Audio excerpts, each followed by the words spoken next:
welcome Dr. Jonas, Heads, Escanda Chair of Asian Christian Studies, Pondicherry University. I welcome you for that. I welcome our resource person, Miss B. POOVILANGOTHAI, Assistant Professor, Department of English, Government Arts College, Arakkonam, Tamil Nadu. I welcome our Associate Professor, Dr. Aishwarya, Department of English, Pondicherry University. I welcome you. I welcome Professor Barasa from Sanskrit Department, Pondicherry University. I welcome you warmly, sir. And I welcome research scholars and students from Department of Philosophy and English and other department students. I welcome you one and all again. The purpose of organizing this topic, the lecture on philosophy of literature.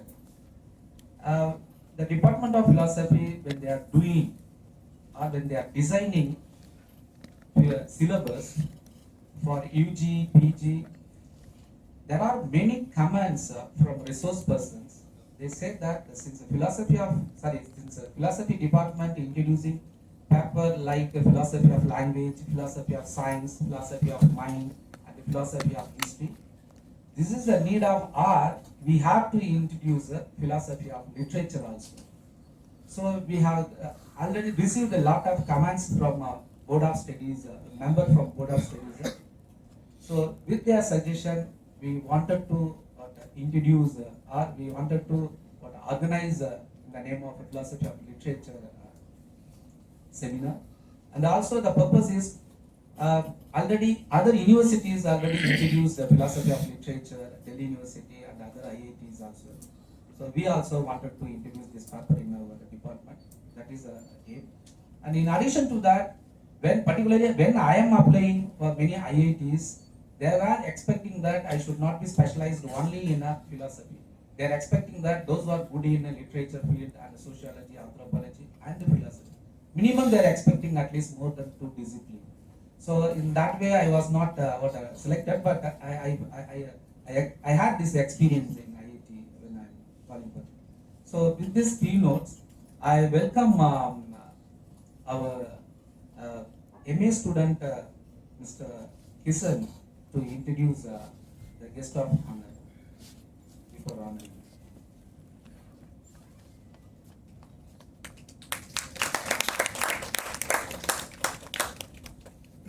Greetings everyone. We are honored to welcome our esteemed guest of honor, Professor T. Marx, a distinguished scholar and educator in the Department of English. With over 20 years of dedicated teaching experience, he has significantly contributed to the fields of drama, comparative literature, subaltern studies and translation. An accomplished author, Professor T. Marx has written 10 books in English and 2 in Tamil, in addition to numerous research articles published in prestigious national and international peer-reviewed journals. His scholarly work delves deeply into literature, identity, and social justice, reflecting a steadfast commitment to amplifying marginalized voices. Beyond his academic pursuits, he has played a crucial role in research mentorship, successfully guiding more than 4 PhD scholars. His leadership is further demonstrated by his efforts in organizing 6 major conferences and an e-workshop at Pondicherry University in the past decade. Furthermore, having an influential and a revolutionary name, among his most impactful works are Vanishing into Brahminism, a Dalit critique of the Dravidian movement, Minority as Disability, and Articulations of Anger, a comparative study of Periyar's Why Were Women Were Enslaved, and Simone de Beauvoir's The Second Sex. His research on Dalit literature, Tamil Dalit theatre, and broader issues of equality and representation highlights his dedication to both academic excellence and social transformation. Let us extend a heartfelt welcome to Professor T. Marx.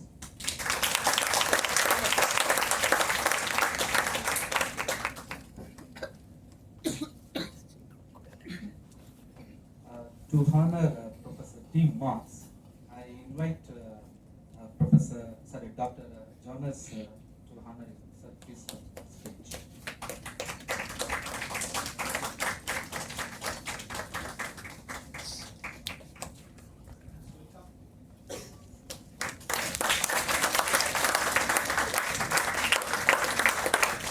So please, Diane, please.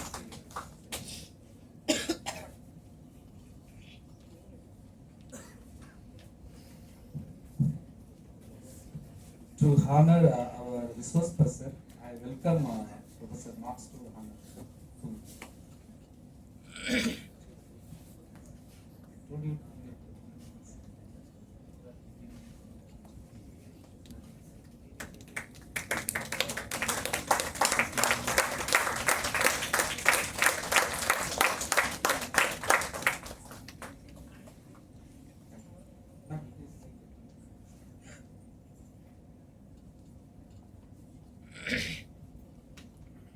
Now I welcome Professor Marx to say a few words about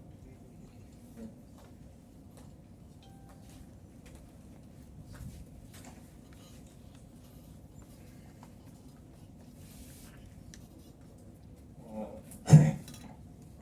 Respected head of the Department of Philosophy and my beloved Thambi Dr. Velmurugan, Professor Jonas from the Center for Iskandar Chair for South Asian Christian Studies, the resource person of the day, and my dear colleague Dr. B. POOVILANGOTHAI, Assistant Professor from Arakkonam Government Arts and Science College, Professor Behra from the Department of Sanskrit, Dr. Aishwarya, my colleague from the department, students and scholars from the Department of Philosophy and Department of English, very good morning to you all. I'm very happy and delighted to be part of this invited lecture. It's part of the ICPR's periodic lecture, wherein today's resource person is going to discuss a very important topic on literature and psychology, philosophy, which is phrased as philosophy of literature. I, by way of introducing the periodic lecture 3, let me share my views on philosophy of literature. Then I'll invite Ms. POOVILANGOTHAI to deliver the detailed lecture. First of all, I just make a personal request to Dr. Velmurugan. Only after you assumed charge as head of the Department of Philosophy, I see some kind of serious academic activities in the department, for which I extend deep appreciation to you. Even otherwise, the Department of Philosophy was visible, but not for academic reasons. Now, for the first time, that the Department of Philosophy is getting visibility for academic reasons. I'm very, very happy that you are seriously involved in organizing these events. I also request you to keep all these programs in this hall, because the School of Humanities has 2 halls, one here and one exactly upstairs. And the upstairs hall is never put to use. And this hall at least twice a week that the Department of English keeps using. My only concern is this hall should be put to use. Whether the hall is filled or not, even when you have only 3-4 rows of students, please keep the programs here and ask your students to sit in the first few rows, and you can have a very healthy discussion in this hall. Somehow let's make use of this hall, and so whatever event of this scale, please organize it and keep it in this hall. This is my humble opinion and my request. So talking about this philosophy of literature, I always don't make a serious distinction um, between philosophy and literature, because I view philosophy itself as literature, um, with the due respects to the discipline of philosophy. And we know that we are moving out of the discipline nowadays. No discipline is clearly compartmentalized, and as Aristotle started the discourse, the proper authentic discourse on what is philosophy, what is history, and what is literature, that he was trying to favor literature against, or at least counter to philosophy and history, because he concluded that literature is more philosophical than philosophy, and literature is more historical than history. And then from Aristotle, if you move on through all traditions and reach the post-structuralist discourse, Derrida, Foucault, and others, they concluded that history is nothing but literature only. Philosophical discourses are literary only, because after all, we all use the same kind of tool, language. So the broader, to put it in a very, very simple way, that this philosophy of literature is nothing but the history of literature. So it all started with, initially we called, if you have a philosophical text, that was not called text in the early times, it was a book. That's why in the Bible and in the Gita and the Quran and all these religious texts, that we call them as book of Job, the book of John, the book of Matthew. A book literally has only one center, that is the God center.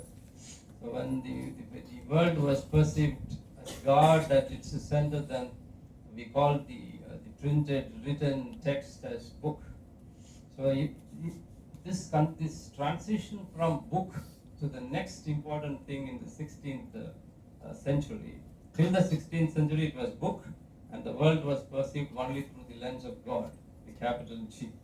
And all the books were religious, spiritual, and holy, and divine, and there is only one interpretation, and there can be only one interpretation of the book.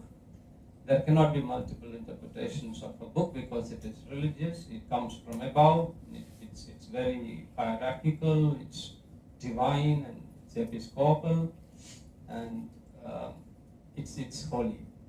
From this book to the work, where first in the history that a written treatise was removed from its religious base, and the author was given importance. The author-oriented, printed books turned out to be works. The works of Shakespeare. We don't call it a book of Shakespeare. We call it the work of Shakespeare. Shakespearean works, Miltonian works. All these works of Shakespeare, works of Christopher Marlowe, the works of Bacon. So this the book to work was the greatest transition in the 16th century, when God-centric interpretation was replaced by human-centric interpretation, man-centric interpretation, where God as the center was replaced by man as the center, what we call in literary studies as humanism. Humanism is often misinterpreted by scholars as kind, generous, noble.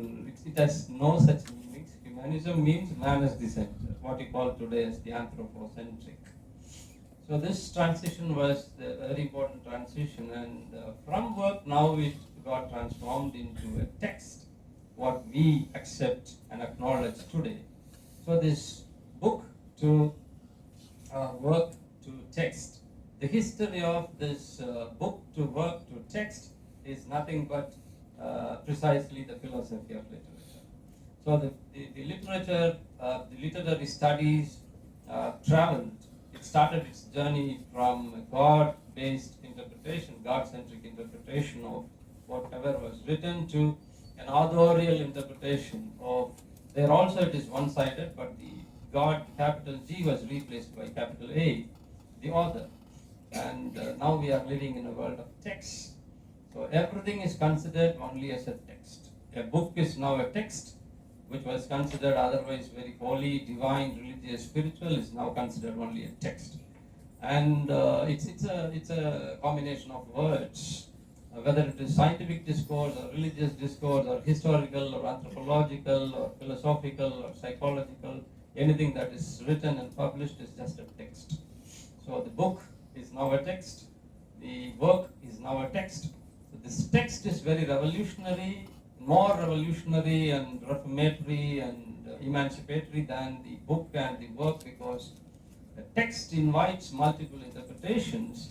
It doesn't carry any hierarchy within it, like that should be only one meaning, that is a monopolized meaning from the God, or it should be a controlled meaning or restricted meaning from a system called other.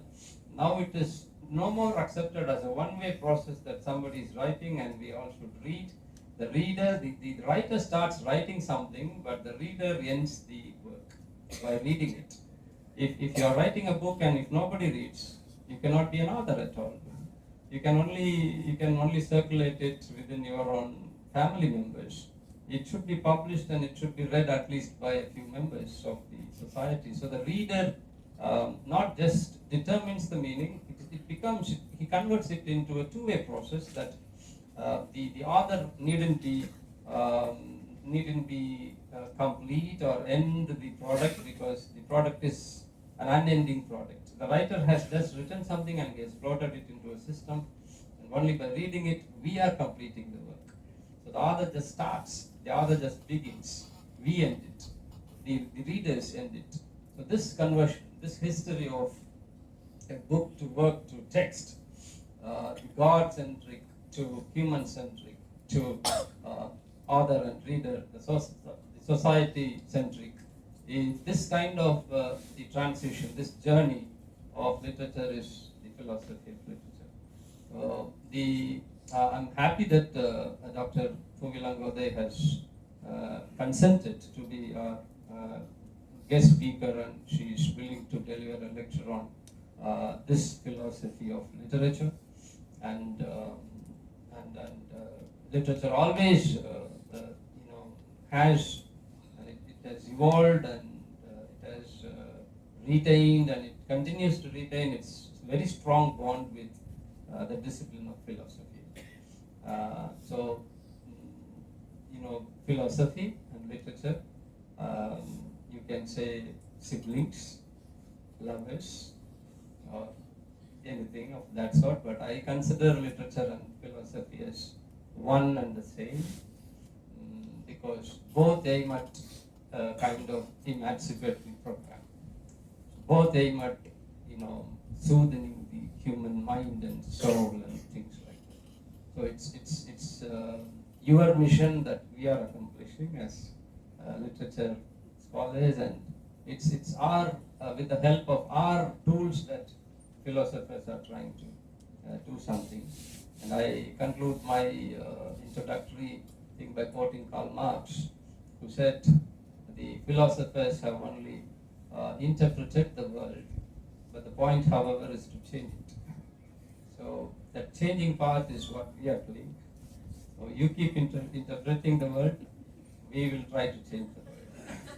Thank you so much, Dr. Vel Murugan, for this invite, and thank you, Madam POOVILANGOTHAI, for accepting our invitation and being a part of the Department of Philosophy's academic endeavor. Thank you so much.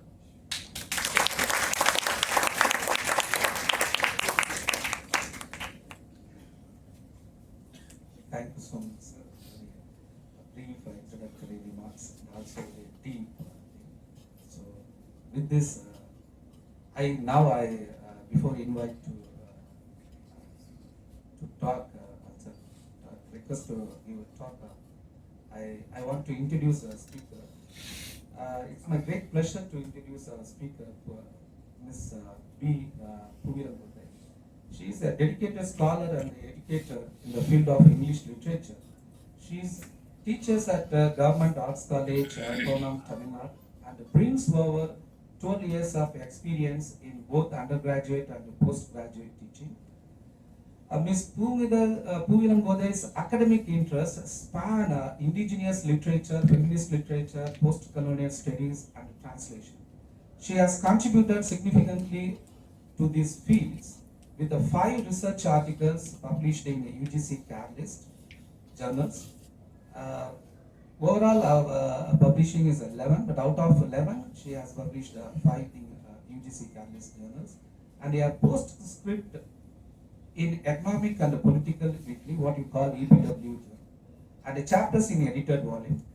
Her translation work includes rendering Canadian short stories and academic articles into Tamil, further bridging linguistic and cultural narratives. A passionate researcher and mentor, she has guided over 10 postgraduate projects and has actively engaged in international and national conferences, presenting papers at prestigious platforms such as 12th International Canadian Conference and Jadavpur University and Indian Institute of Advanced Studies. And she has also chaired sessions and participated in panel discussions and delivered invited lectures, more than 12, on topics like Native American literature, academic writing, and translating studies. Beyond her research and teaching, Ms. POOVILANGOTHAI has made a notable contribution to academic administration. She has served as a question paper setter for multiple universities, and including Tamil Nadu Teachers Recruitment Board, and has organized academic events, including National Seminar on Emerging Trends in English Language and Literature 2017, and a Resume Writing Workshop 2018. Her editorial expertise was recognized in her role on the editorial board of Idai 2017 to 2018. Her scholarly achievements have been honored with a prestigious fellowship, including Rajiv Gandhi National Fellowship and Shastri Indo-Canadian Doctoral Research Fellowship 2009 and 2010. With her commitment to research, translation, and academic mentorship, Ms. POOVILANGOTHAI continues to be a vital voice in literary and scholarly discourse. With these keynotes, I welcome our resource person, Dr. K.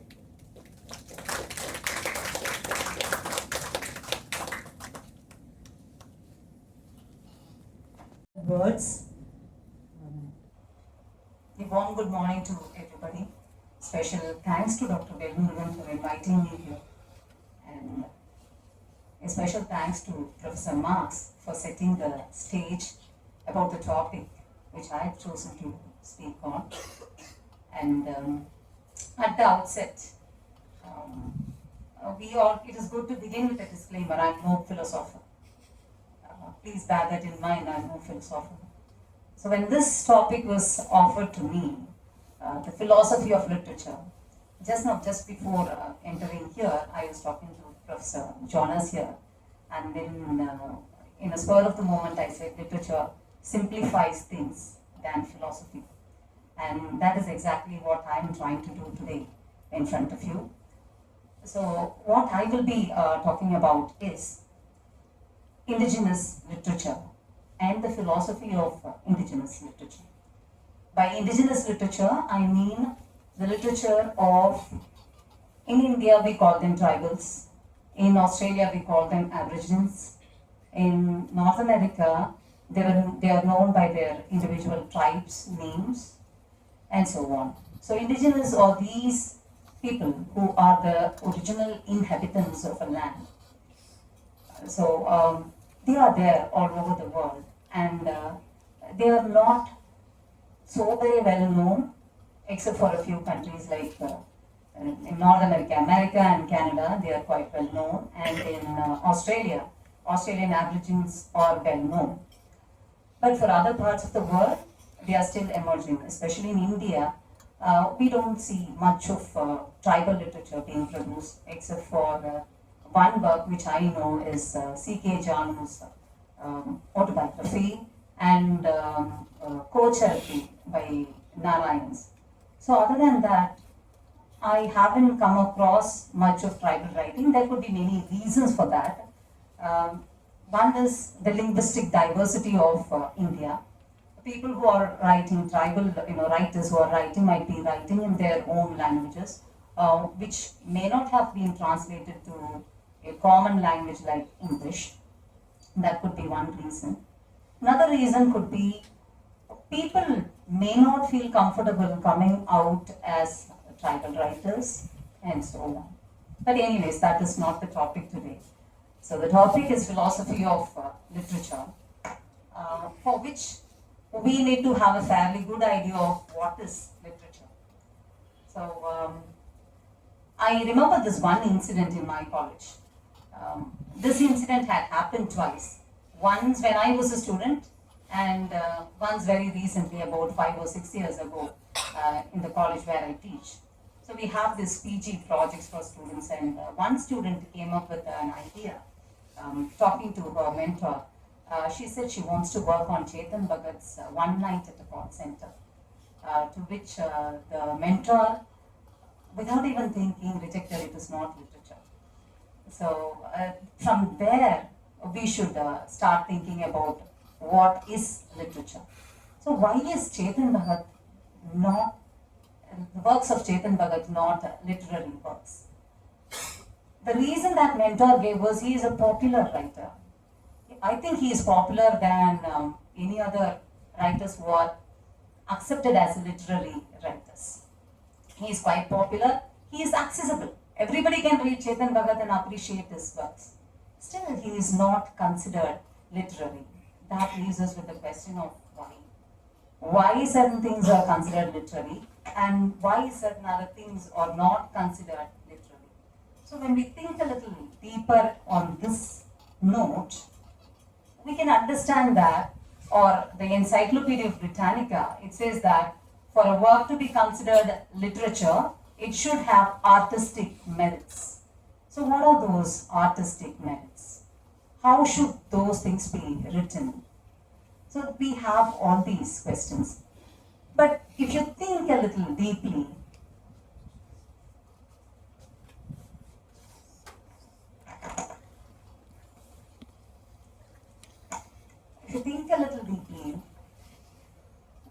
I personally do not find any kind of artistic demerit in the works of writers like Chetan Bhagat. They are popular and they write a lot. And the encyclopedia also distinguishes as non-literary, writings, journalistic writings, documentations, reports, and so on. But I have found reporters writing excellent, documentary works which are as exemplary as any fictional work. So why is this demarcation? Why is this divide as something as literature, which is very prestigious, a term, and something as not literature? So in my thinking, I did not find any worthwhile, valuable, thought going into this difference, except for certain accepted opinions. Like creative fiction is considered literature. That seems to be the only difference. So literature now, when we are talking about all this, we are still talking about 60 or 70 years ago. Now, in your classrooms, I'm sure there are a lot of English major students are here. So you might have come across writings which in the traditional sense may not be considered as literature. So now the horizons of literature is widening to include anything that is written could be called a literature. So this I'm not just saying out of my own will, but the word literature itself, when you do a little etymological search, the word itself has that capacity to deliver that meaning. The word litera from Latin means alphabets.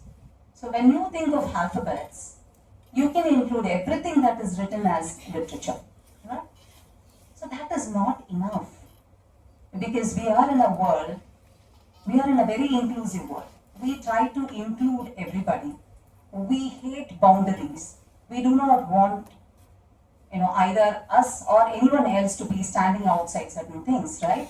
So in that inclusive world, I came across a writer called Daniel Heath Justice, who is a critic and also an academic, who asked us all to consider anything and everything as literature, including non-literary material. For example, he comes from a tribe called Cherokee, right?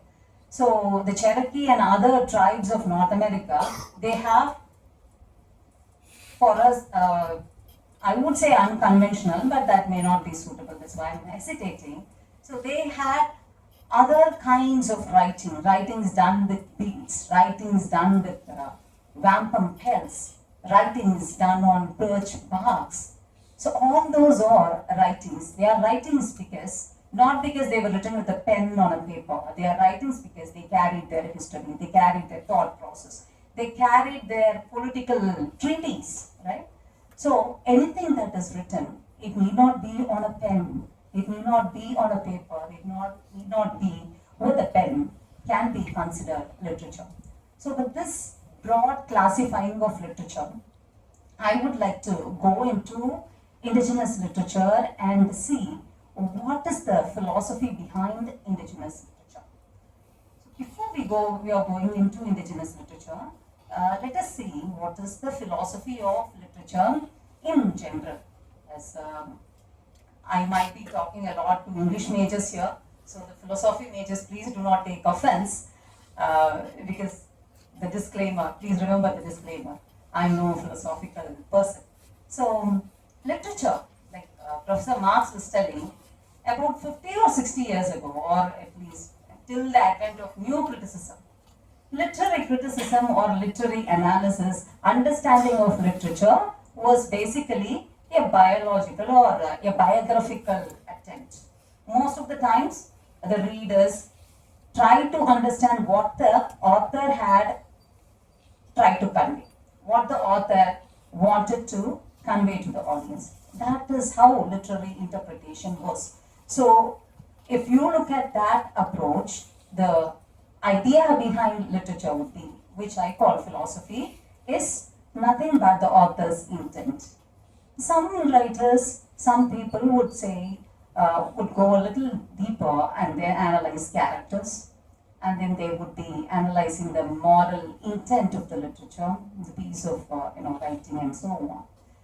So, fairly till the 1920s, literary criticism or the idea that people believed literature conveyed was whatever the author intended us to understand, and whatever the characters, how the characters interacted and so on. So with the new critics came a formalistic understanding of literature, but the problem with them is they did not want to go beyond literature. As you all know, today literature is not a confined department, right? Nothing is watertight these days. So everybody, like even Dr. Velmurugan was pointing out that he was required to have some kind of a knowledge in literature department. Likewise, English majors are required to have knowledge of anthropology, sociology and whatnot. Anything on the earth, English majors are supposed to have a good understanding of. So in that sense, literature is widening, and the philosophy and the ideas that is driving literature is also changing drastically, right? So remember how I said literature is anything that carries people's thoughts, anything that carries the history, their ideas, that is literature. So with this idea, let us go into the indigenous literature. Now, who are these indigenous people? All of you might be familiar with the term Red Indians, right? Red Indians, you all must be very familiar. Now, that is a delusional term. Those people are now being called indigenous people, right? Indigenous peoples. So these Red Indians were called Red Indians by people like Christopher Columbus, who thought they had found a new sea route to India. Actually, he had come to a new land which he did not realize at all. So he mistakenly named them Indians. and that name stuck for quite a while. And slowly, gradually, people started realizing that they are not Indians. They said that we don't want to be called Indians because our identity is clouded by the term Indians, and there are original Indians, people who are really Indians. We don't want to be mixed up with them. That's what they said. And then came other terms, like in Australia, we still use Aborigines, right? And in North America, they went for individual tribal names. So as a collective people, we call them indigenous peoples. But if you want to be very specific, you need to address them by their tribes, right? So there are many kinds of tribes. One popular tribe all of you must have heard is Apache. Have you all heard of that word, Apache? Apache is a North American tribe, right? So now, the literature produced by these people does not begin with our traditional understanding of literature. Our traditional understanding begins with at least autobiography. So the first ever reading of any indigenous or marginalized community writings is autobiography. That's how literature departments introduce us to writings of the marginalized communities. But even before that, there is literature written by these people. And so what are those literature? These people, the colonizers in settler colonies, they told that their land was terra nullius. That means the land was empty and it was open for them to occupy, right? But that was not so. So when they went there, there were the indigenous people, which they, if you remember, they named them as Indians. So these people did not just accept colonization. They tried to get their land back. They tried to negotiate with the colonizers. Sometimes treaties were written. Many treaties were written. At least in Canada, there were 12 known treaties with the British government before Canada became a confederation on its own. And so these treaties negotiated their terms. If we read the treaties clearly stated what the natives wanted and what the British were offering. So what are those? Those are also literature, right? Those are also literature. And the stories of these people were spread through word of mouth. Those are literature, right? And after the colonization, those stories were collected by anthropologists and shelved in libraries in anthropological sections. Those are also literature, right? So when these things are coming into the fold of the literary world, how are we going to react to those literature? How are we going to interpret those literature? The way you interpret to that literature becomes the philosophy of those literature, right? And so before that, I would like to read a few quotations by famous writers about what constitutes as literature.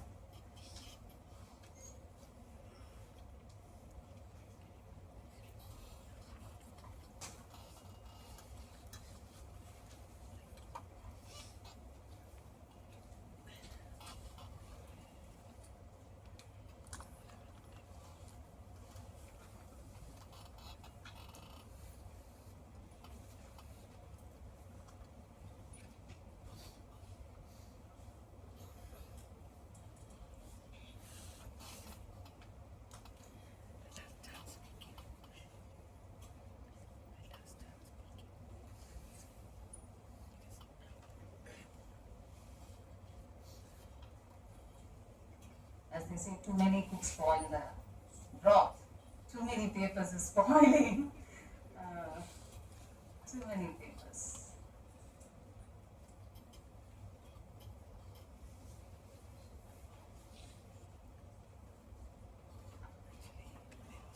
Oh my God.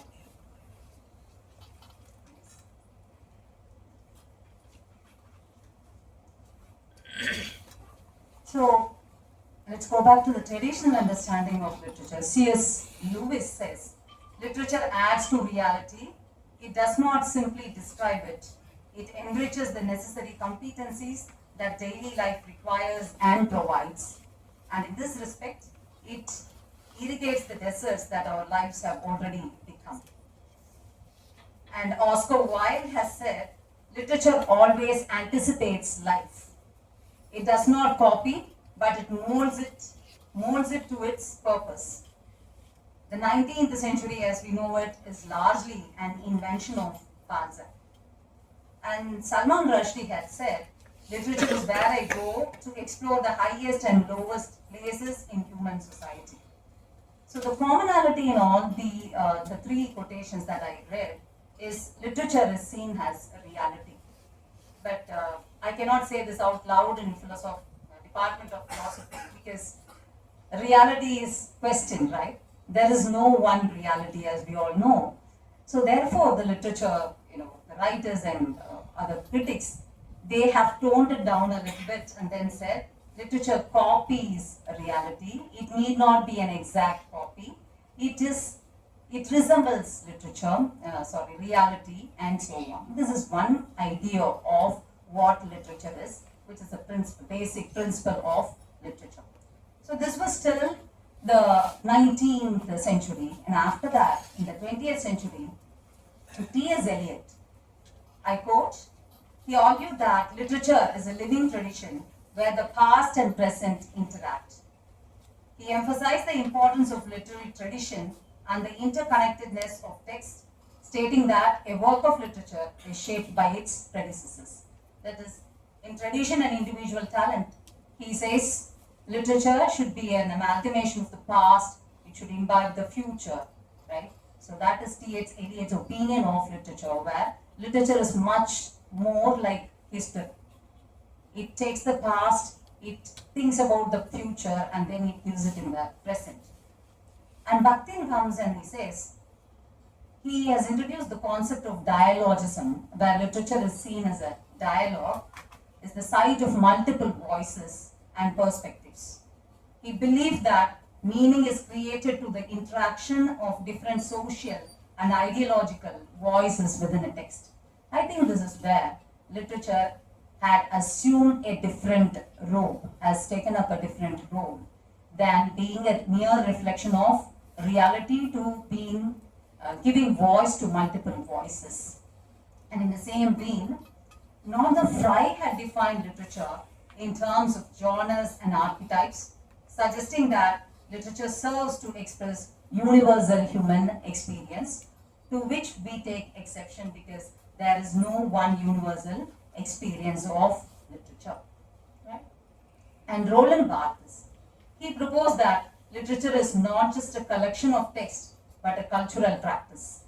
He highlighted the role of the reader in creating meaning. Literature is an interactual process between text and the reader. So Roland Barthes, like Professor Marx was telling, it is the reader who gives meaning to the literature. So we have these multiple opinions about literature, and I'm trying to say how is this opinion different from what the indigenous critics and writers are doing in North America, right?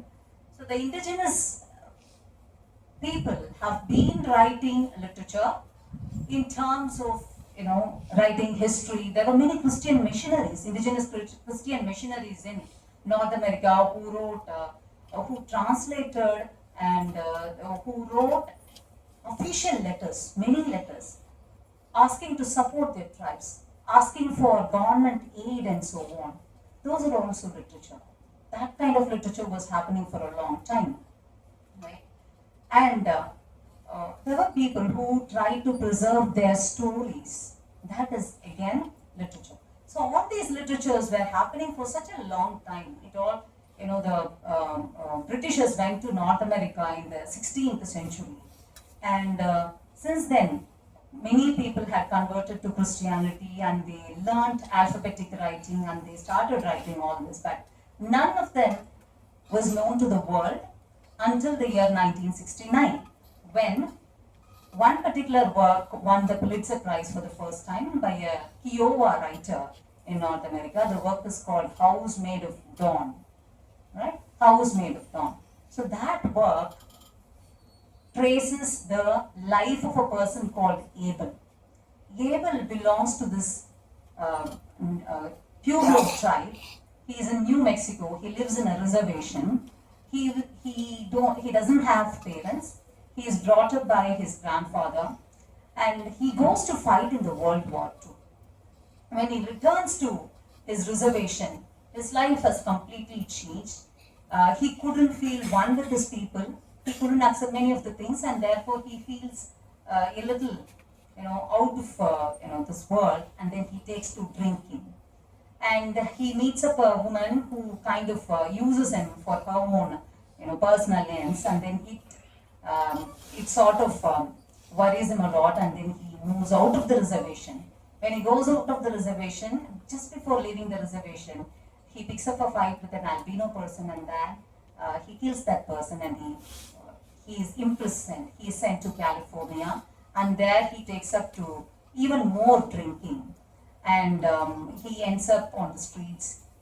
He has an affair with a lady, and so on and so forth. And this story ends with Abel coming back to the reservation and trying to do the right thing to his grandfather after his death. His grandfather is a medicine man. He had in his younger days had taken part in many ceremonial things, and he wanted to take part in a race called the Dawn race.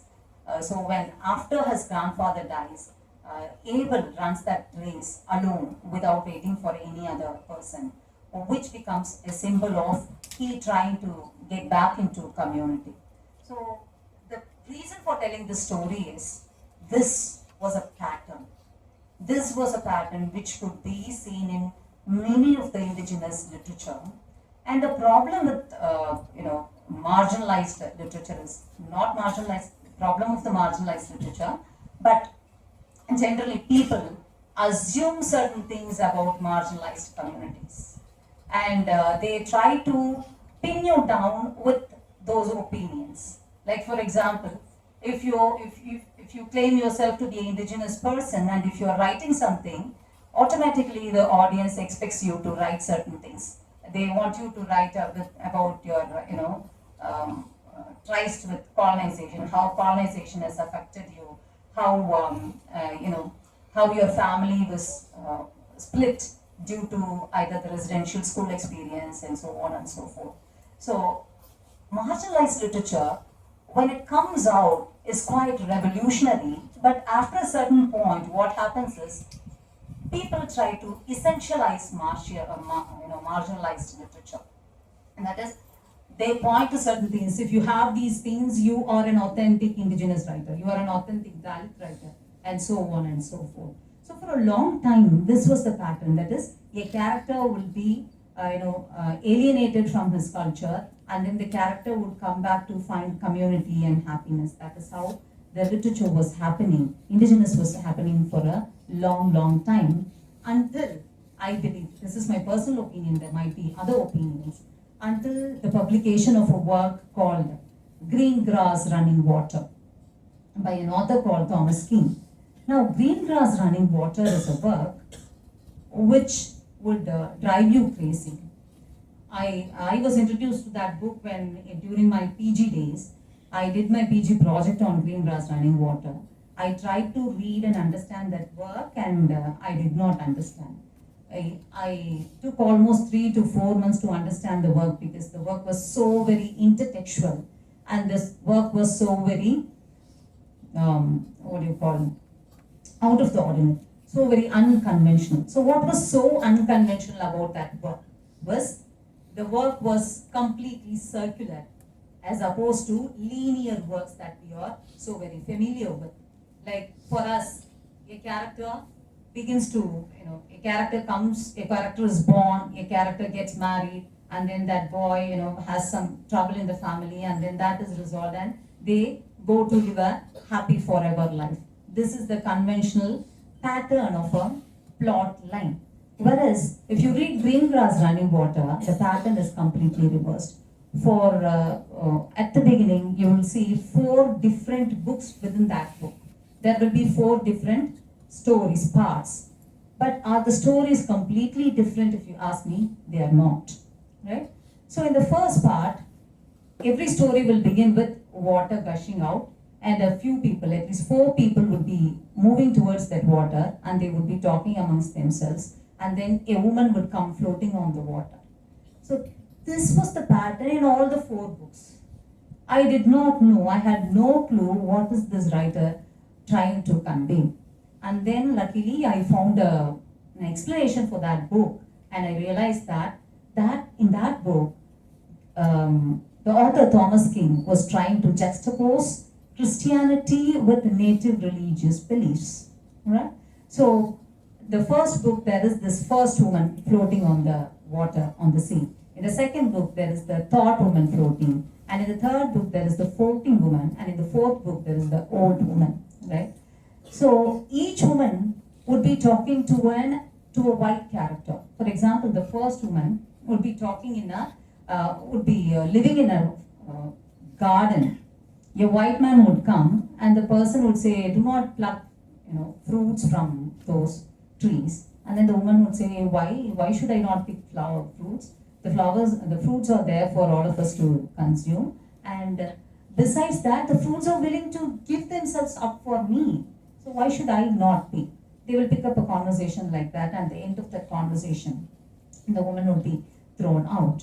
So this is a imitation of the biblical story, as we all know, where Adam and Eve were thrown out of the garden. So no offense to Christianity, but then what this book conveyed is the thought, the world view of the indigenous people against the world view of white Judeo-Christian religion, right? So the world view of indigenous people was circular as opposed to being linear, right? The worldview of indigenous people was circular, and therefore, and after that, people started looking for things circular. So people started, stereotyping indigenous literature for having a circular ending, for representing things in circular. That became another stereotype. And these stories of the first woman, the third woman, the old woman, all these are stories from their origin myths. And then again, that became a cliche in indigenous literature, that if you are writing an authentic indigenous literature, you should be writing about your oral tradition, and there should be characters from oral tradition occupying your work, so on and so forth.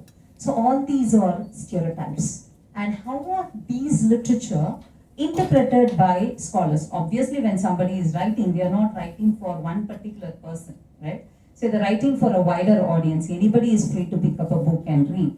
So when a non-native person reads, or a person like me, who's trained in Western academic literary criticism, when I'm trying to read an indigenous work, how am I going to react to that book? How am I trying to understand that book? So naturally, when I saw a Judeo-Christian, white Judeo-Christian god pitted against a native goddess, I see a colonizer and a colonized. So what I did was, I tried to understand this within the paradigm of the colonizer and the colonized, which obviously leads to post-colonial criticism, right?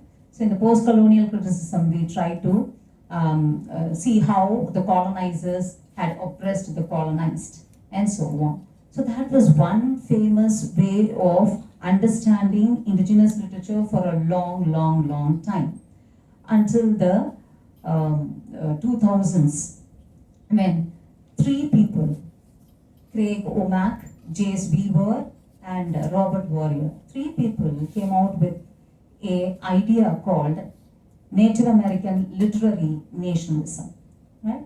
They came up with this idea called Native American literary nationalism, which is nothing but negating everything that is Western. So they negated Western philosophy.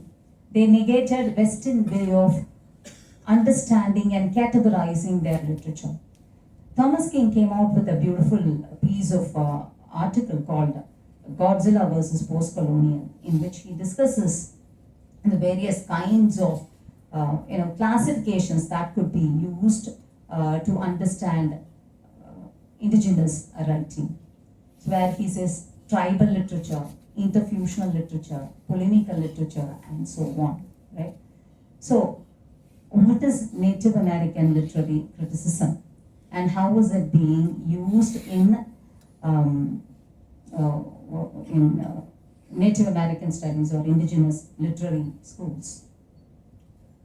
So, a typical analysis, a typical understanding, or a typical Native American literary nationalistic reading of a work would be to look for indigenous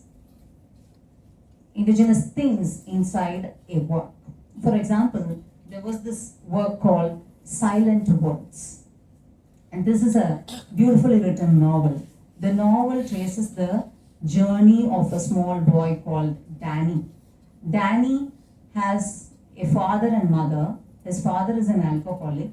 Father and mother fight a lot, and therefore Danny chooses to leave his house. So when he goes out of the house, he meets with a lot of people. He follows a trail. He follows a water body, a river, and then he meets with a lot of people. First, he comes to live with an elderly couple, and then he comes to live with a young man alone in the forest. So he moves from one adoptive parents, or not parents exactly, one encounter to another encounter, and finally he is restored back to his parents when the father realizes his mistake, and he says he would give a happy family life to him, and so on. So this is a work, if we look at with our experience in Western literary criticism, this work will not have any climax at all, right? So any good plot is supposed to have a climax, whereas in this work there will be no climax. There was no climax at all. Danny will be living happily with one couple. After a few days, the couple will move to a new place, to which Danny would not be willing to live with them, and then he would find another pair of encounter, another person, and then continue to live with them, learn whatever that is taught, and then his life would move on, and finally he would go back to his parents. So in this, there was no climax at all. This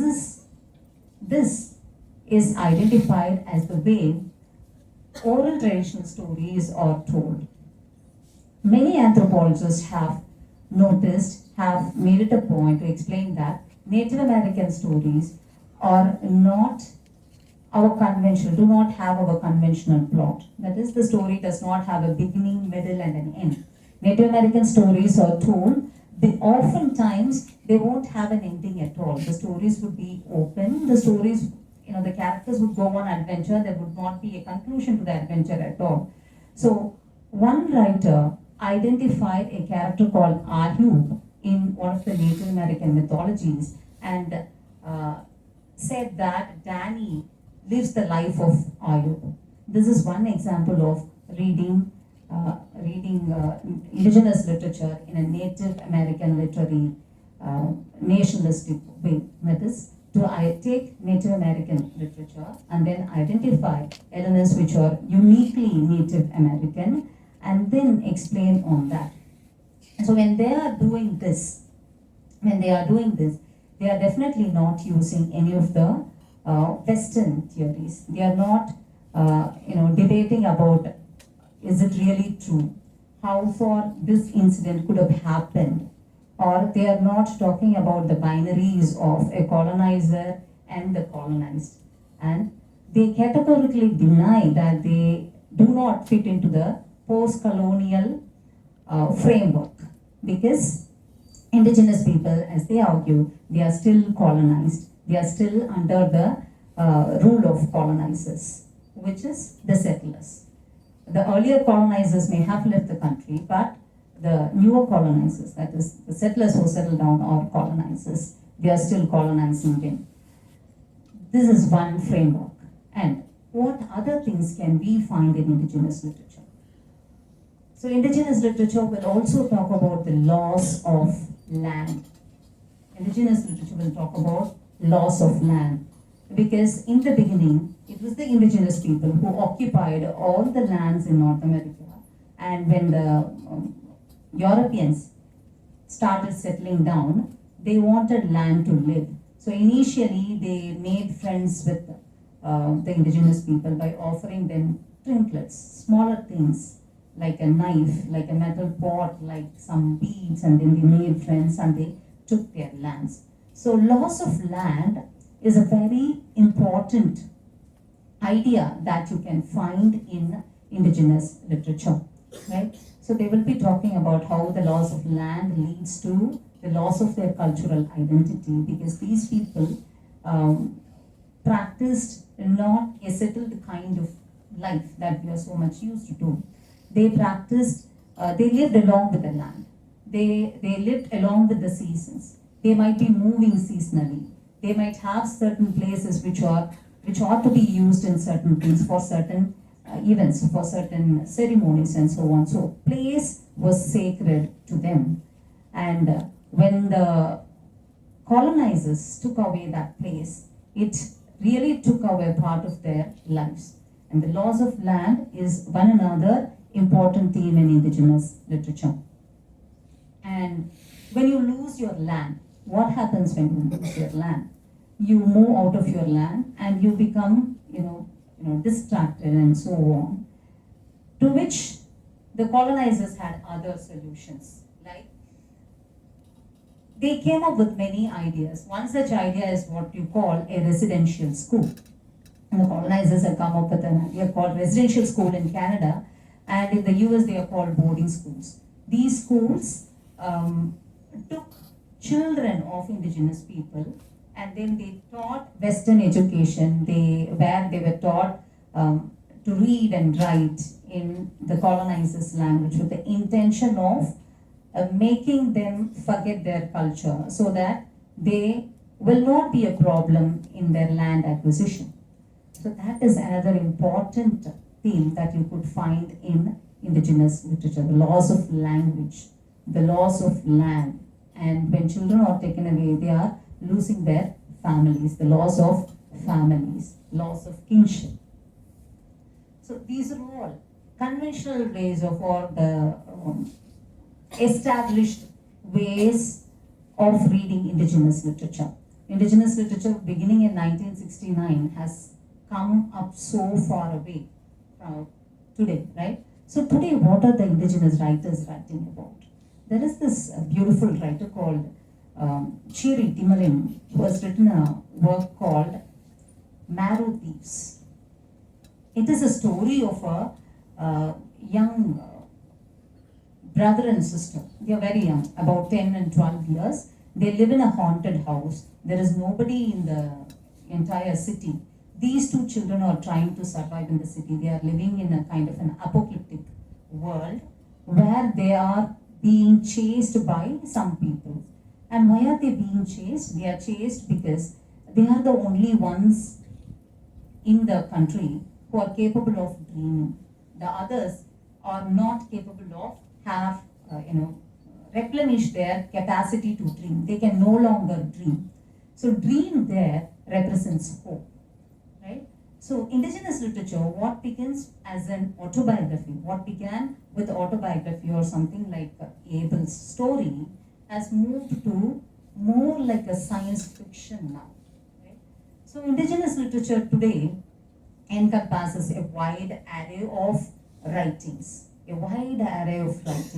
with historical pieces, with treaties, statements, agreements, missionaries writing letters to the government, and autobiographies and notes, to poetry, to novels, to drama, and now science fiction. There is another writer called Daniel Heath Justice, who writes, who puts traditional characters in science fiction, surroundings. So he would take a traditional character from some kind of mythology, and that character would, be fighting the apocalyptic world and so on. So with this, I think I have given a brief introduction, and if there be any questions or anything that you would like to ask, I'm ready to take questions, and after that we can continue.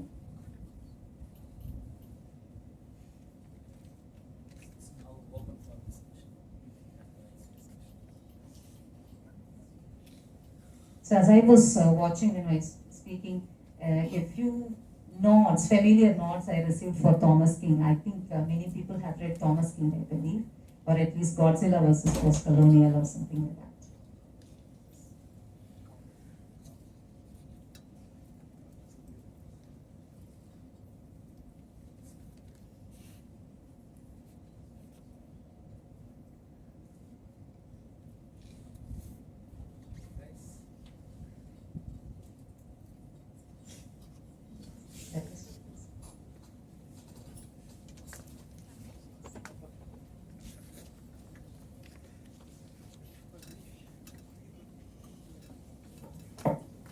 My name is Chandrasekhar. I'm from Department of English.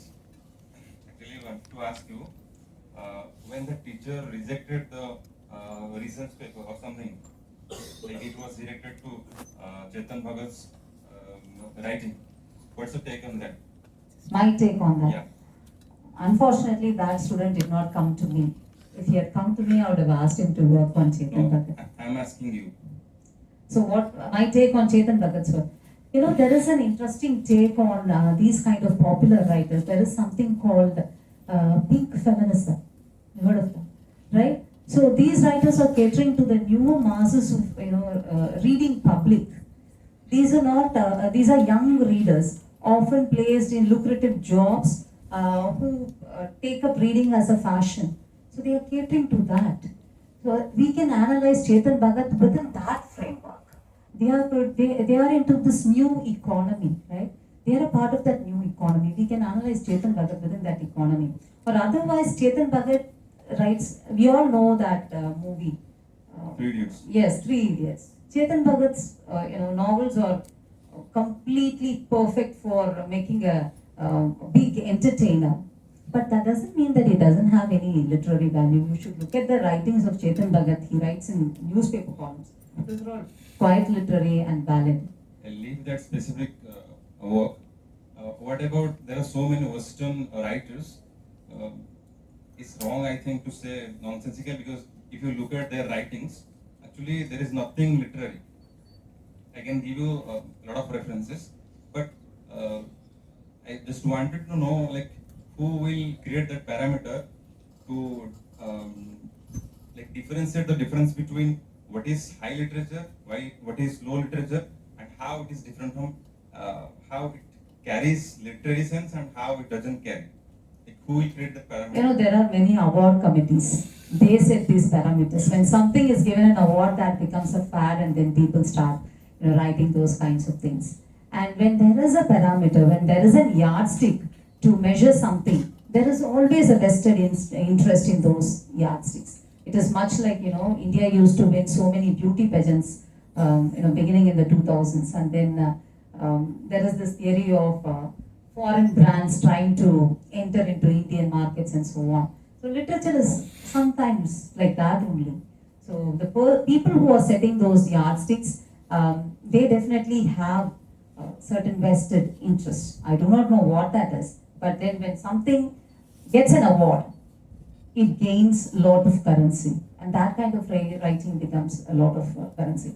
But the thing is, what stands beyond, that matters. What stands beyond? Oh, even now we are reading certain literature. It is redundant, and still we have to bring the name of Shakespeare, right? We are still reading Shakespeare, and Shakespeare, whatever Shakespeare has written, still resonates with us, right? Because it is catering to human emotions, right? So what stands beyond must be the yardstick. It is again a little bit traditional, but with having none other better yardstick, I would stick to that. Have I answered or have I not? It's It's okay. okay. Thank you so much, ma'am. Thank you for asking.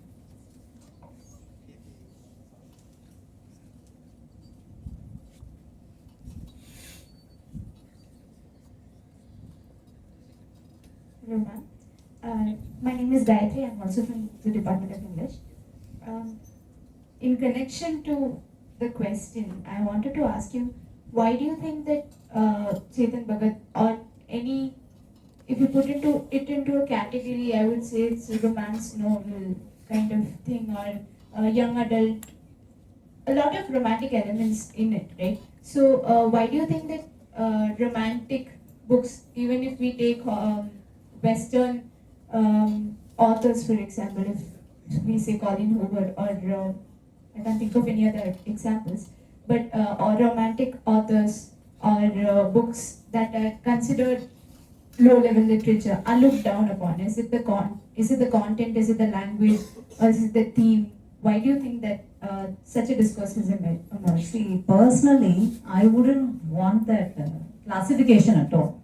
That's what I've been trying to tell you through indigenous writing. There should not be any classification. For a good researcher is one who is able to find out worthy ideas to research. That is definitely dependent on the researcher.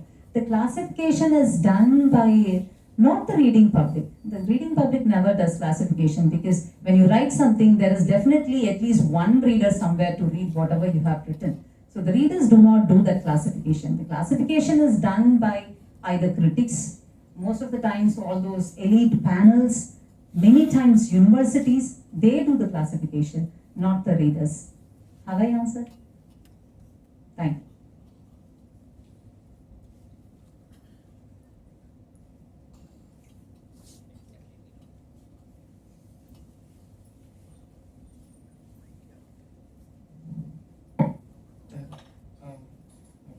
Good morning, ma'am. My name is Agam. I'm from first year in English. I want to ask you whether, so not as a reader but as a writer in this case, should a writer have intention anymore? Because let's say Chetan wrote something, E.L. James, she's for anybody who doesn't know, she's the author of Shades of Grey. She wrote something, well, whether we see it as low art, high art, or interpreted in a much more transformative way that can be considered literary in tradition of some sort.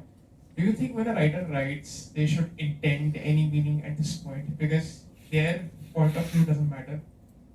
It's the collective point of view that matters at this point, right? So irrespective of if it's easy to understand, hard to understand, has meaning, lack meaning, it's us who decide, right, at the end of the day. So do you think, is there any point to intention in writing, or intent in writing, or even intention in even understanding something, even as a reader? I wouldn't say should. I wouldn't say a writer should have intention, but having an intention is useful. It will definitely give a focus as a writer for you to write. So when you can write with one focus. When you write with a focus and an intention, the readers will find a different intention. That is interpretation. That is how literature is done, right? So I do not know how somebody can write anything without an intention. Your intention can be misinterpreted. Your intention can be, completely ignored. But it is, for a writer, it is good to have an intention. This is my personal opinion. Thank you, ma'am. Thank you.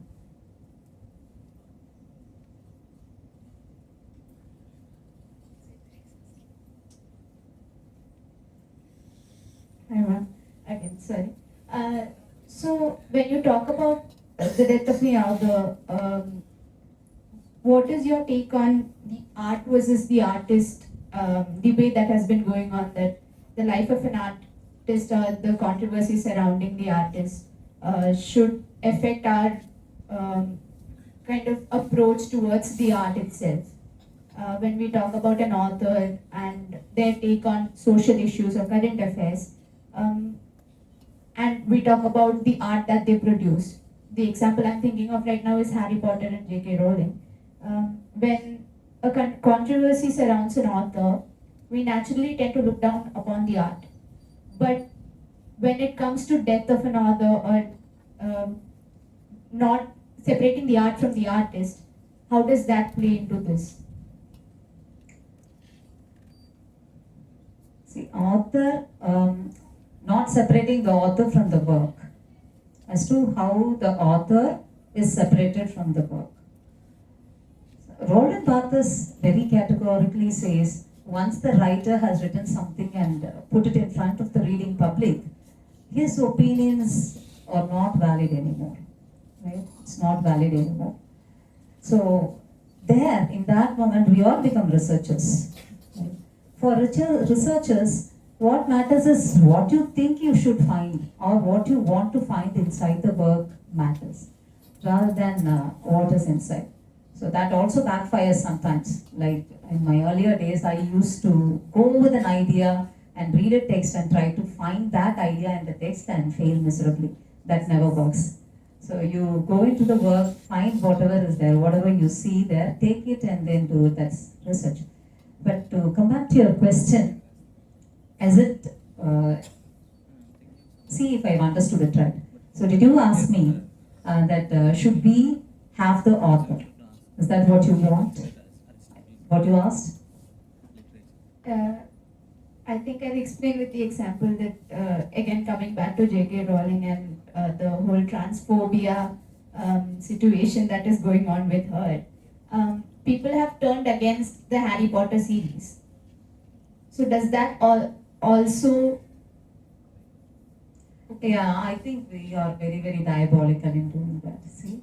The thing is, when something is good, we don't want to give credit. When something is bad, we want to blame it on someone. So when there is a problem with the text, we go back to the author. That's very, very, not just diabolical, you're being, what do you call, fork-tongued. That's what I say, fork-tongued, right? We have more than two tongues.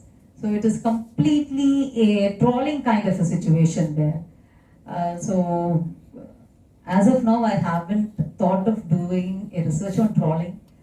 Maybe it's for you future generations to stick on to research on trolling. It's happening so much. Let's not worry about what the reading public's opinion are, because it's going to die down so soon.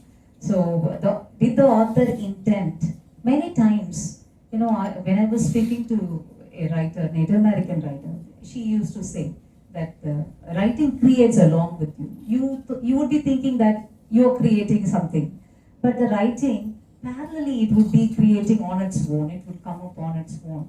So sometimes it could be intentional. Most of the times it may not be intentional. Some works, writers who are degraded while they were living or being celebrated after their death, after 2 or 3 centuries. It takes centuries for some writers to be discovered. So I don't think we need to worry about the controversies. What we have to worry about is what is inside the text. And if you find something which is unacceptable to you, I think as a researcher with some kind of a conscience, if you believe in Roland Barthes, you need not blame the author. You should try to blame it within the text or something like that. Have I answered? To an extent, I guess.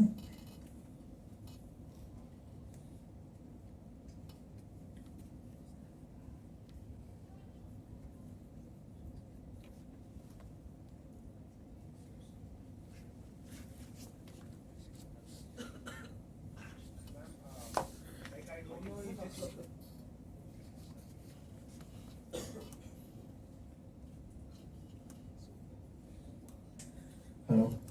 Ma'am, I don't know is this relevant question or not, but the moment when you are speaking about, when you use the word indigenous literature, something like that, I thought you will speak about India's indigenous literature, but you can't No, I did not. Because the reason I told you at the beginning itself, I only know 2 works in Indian indigenous writing. One is C.K. John's Mother Forest, another is Narayan's Kocharati. I am trying to expand. I began with Native American writing, and I'm still working on Native American writing, so about which I know a little bit more than what I know about Indian writing. So it's a very personal choice. Nothing like intentionally rejecting or something, but not many is available in English. And in Tamil, I don't see any tribal artists producing literature. So for which we have to go to the definition of Daniel, Heath Justice, and then try to look into their other kinds of writings and then do a research. Right now I'm concentrating on Native American. Probably in the future I will dig a little deeper into Indian tribal writing. one more personal question I have, ma'am. like why India's indigenous literature is not gaining that much importance as Western. Like our own, like Indian people Yeah, also I not understand, embracing I our understand. literature, and Yes. So, can you, I have a question return. What kind of Indian literature is gaining popularity around the world? Can you think of that? What kind of literature is gaining popularity all over the world? There are many Indian writers who are popular around the world. Who are they? In India? Yes, yes, Chetan Bhagat. Amartya Sen. Where does he live? Where does he live? Amartya Sen is an economist. Yeah, yeah. Yes, yes, yes. No, we are still, conventional literature. Again, that's where the question comes, how do you define literature and why do people write? Yes. See, most of the times when we are talking about gaining currency popularity, most of the Indian writings which have gained popularity, if you look a little deeply, most of them would be diasporic writing. Most of them, except for one or two writings, most of them would be diasporic writing. If one or two literature has gained currency, it would be due to the fact that a movie has been made out of it, or sometimes some award, some prestigious award would have been conferred on that. That is where the popularity debate comes in. but this Chetan Bhagat and that, or other things is not like you are belongs to like field of English literature, but as a philosophy student I'm asking, like that is not much philosophical texts like Chetan Bhagat and all, but I'm asking about philosophical literature. I don't know the same ancient recently I'm knowing about the Indian knowledge systems. In that Indian knowledge systems, they are studying about that Yoga Vasishta. So in that Yoga Vasishta, is this some traditions are there like Guru Shishya Parampara? In that thing, deep philosophical things are there, like how Guru imparting knowledge to Shishya, Yes. like philosophical knowledge. Yes. But that kind of things are not gaining that much importance. Like I'm asking in the field of that, like, but now you and I hear people are thinking about only this stories and fictions, yeah, something like Yes, that. yes. So the But thing I'm is, asking about philosophical literature. yeah, that's what gains popularity is things that are very simple, actually.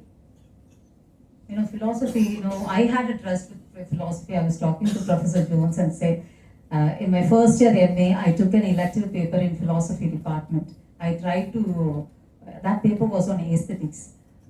It was very difficult for me. After that first semester, I never went back to the philosophy department. But what became popular was criminology, right? And I took 3 electives in criminology. So philosophy, I'm not discrediting philosophy. Philosophy is necessary. In fact, in a way, philosophy is the origin of all kinds of learning, right? Philosophers have only become great thinkers, scientists, mathematicians, physicians, physicists, and so on. But when it comes to mass appeal, their things needs to be a little simple. Right? That's where I differ, I think, because when the philosopher is thinking, Mm. for example, how do we convey, how do we communicate? See, for example, when you're talking of the literary definition of literature, you're mentioning Latin alphabets. Yeah. When you go deeper, what is alphabet? A letter. What is letter? A sound. Yes. A sound in a form of a language.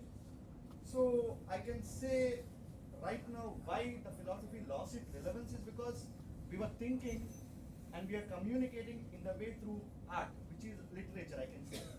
And we are not concentrating on the thought process, but we are concentrating only on the artistic process. We are neglecting the thoughts behind the art. And this entire kind of questioning we are doing, why is someone writing, what is an author's intent, is author's intent important, or is the reader's intent important, or the interpretation important? All this kind of thought process that is going on. this is nothing but philosophizing. Yes, exactly. So, my dear, for his question, why we were not discredited enough was because No, I don't think philosophers are being discredited. because Philosophers have moved, from conventional philosophical kind of thinking. Take for example, who is Foucault? Who is Derrida? All these people are philosophers only. Thinking is happening at a different plane than what it was used to be. So philosophers have changed, their thinking processes have changed because we live in a different reality now, maybe. Right? Philosophy is never discredited. Philosophers continue to exist, philosophers continue to think. Great minds in literary, who contributed to literary criticism are philosophers. Even Zizek, he is a philosopher. Right? So in a way, philosophy is the parent department, I would say. English departments came only in the 16th century. At the most, to India, it came in the 19th century. Before that, India did not have an English department at all. People did not think of literature as a subject worthy of study. It was philosophy. From philosophy only all other sciences came, right? that's why we are like this. For example, there's a dualistic concept in philosophy which is called mind and body. You might have heard of it. So Descartes talks about it. So when the mind and body theory was applicable to human understanding, human behavior, the people who understand only body, they neglect the mind. The people who understand the mind, they neglect the body. But in understanding of the human thing, both are equally important. Likewise, the thought and the communication. Thought is philosophy, communication is language, Yes. which is the literary work. Literally. So again, we have to read or research both the things in equal manner to understand the concept of true knowledge. But I feel that questions and all were asked only in the communicative manner, which is not going beyond the thought process. I So think philosophers have to bear that cross for the upliftment of the society. that's the reason you were invited here. So, any other questions?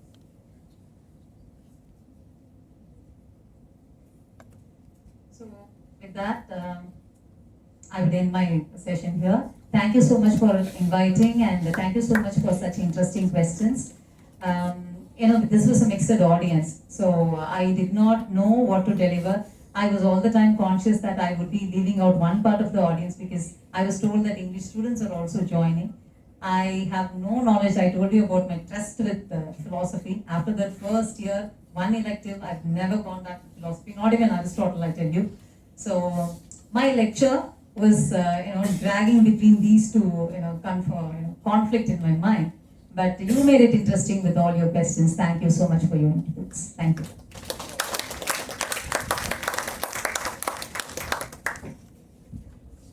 Thank you so much, ma'am, for your wonderful lecture.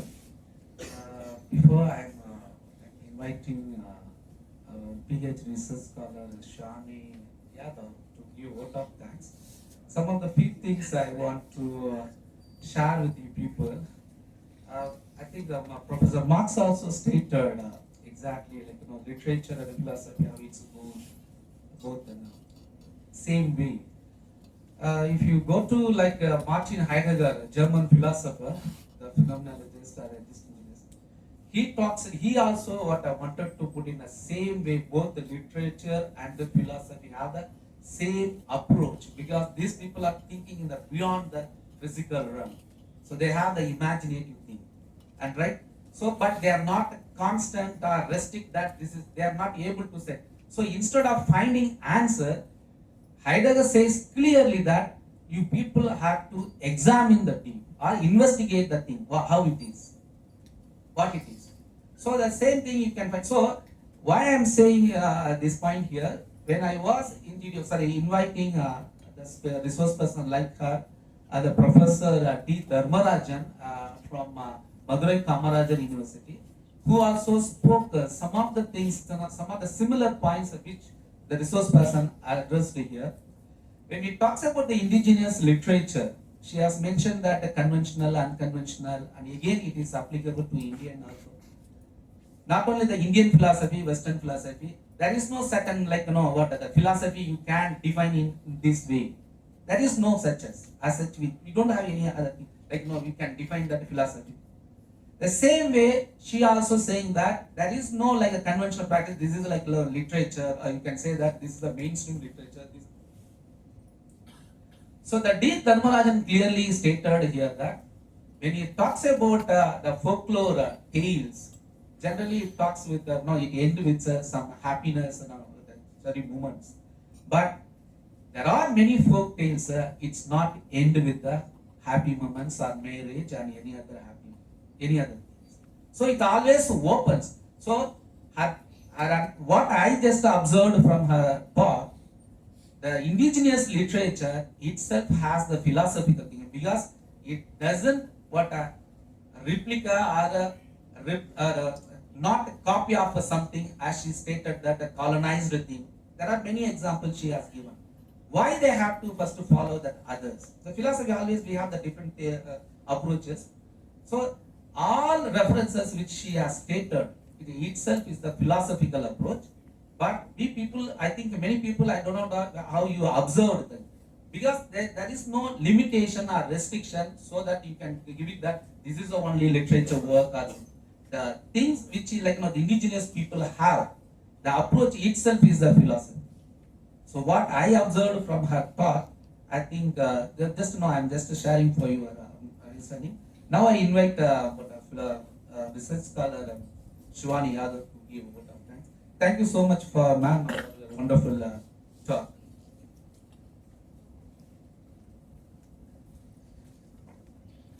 Good afternoon, all, and thank you for this amazing lecture.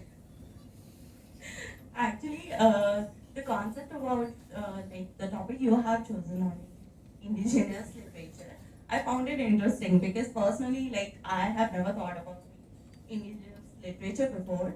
So I think I would like to read about it and about the philosophy, like the sir was saying, like it is a total different point of view, like you see in other writers. So I think, like you were also mentioning about the like they don't have endings, they don't have like starting point or ending. I think that will be a different concept than the writers we usually read, and it is also like we can like as a philosophers, I think okay, and thank you so much, ma'am, for this amazing lecture and everyone everyone for the amazing questions, and it was an interesting session. So thank you.